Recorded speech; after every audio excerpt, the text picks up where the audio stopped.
Nous sommes à Paris, dans le 6e arrondissement, dans l'église Saint-Sulpice et plus particulièrement dans le chantier de restauration de la chapelle de la Vierge. L'objectif de ce chantier est de renouer avec la splendeur du XVIIIe siècle et de ce qu'a été cette chapelle.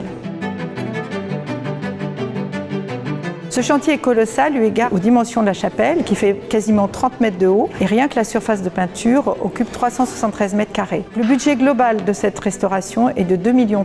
Cette chapelle a connu beaucoup d'incidents au cours de son histoire. Donc aujourd'hui nous intervenons après au moins 5 ou 6 phases de restauration dans les siècles précédents. Et donc il est très important déjà de la désencrasser, de la nettoyer et de retrouver une harmonie entre toutes ces interventions précédentes.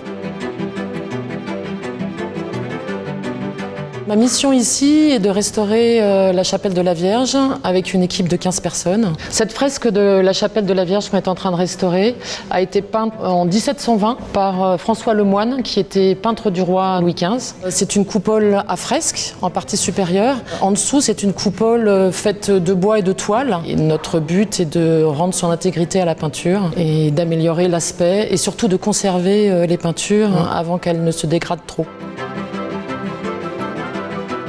On a établi la durée à 18 mois de travail.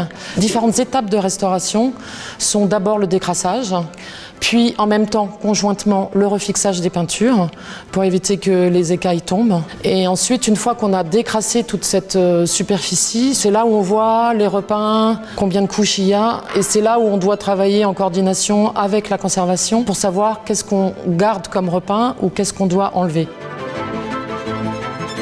La gageure aussi, c'est de donner à tout cet ensemble une homogénéité esthétique, de couleurs, que ça ne soit pas une image fausse par rapport à celle que voulait Lemoine. Chaque jour, on découvre des nouveaux éléments et toute cette avancée vers la fin de la restauration, c'est très enrichissant.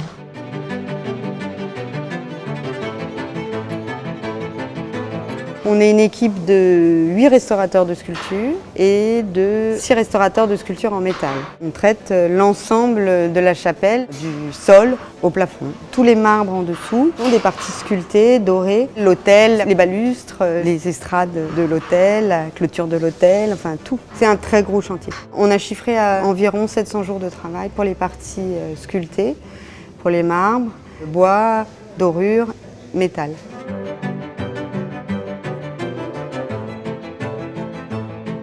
On a fait un dépoussiérage global de l'ensemble de la chapelle. Après, on commence par un nettoyage à l'eau. Et ensuite, une fois que l'ensemble est décrassé, on applique des compresses avec une solution de nettoyage. La particularité du chantier, c'est qu'on a des décors sur des supports différents et de la dorure sur des supports différents.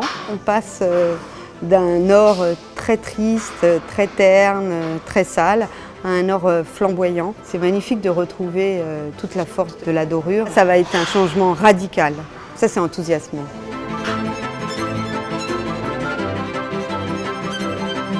Ce chantier fera date, qui s'inscrit dans une histoire beaucoup plus longue puisque le but de cette restauration, c'est quand même de transmettre le décor aux générations suivantes.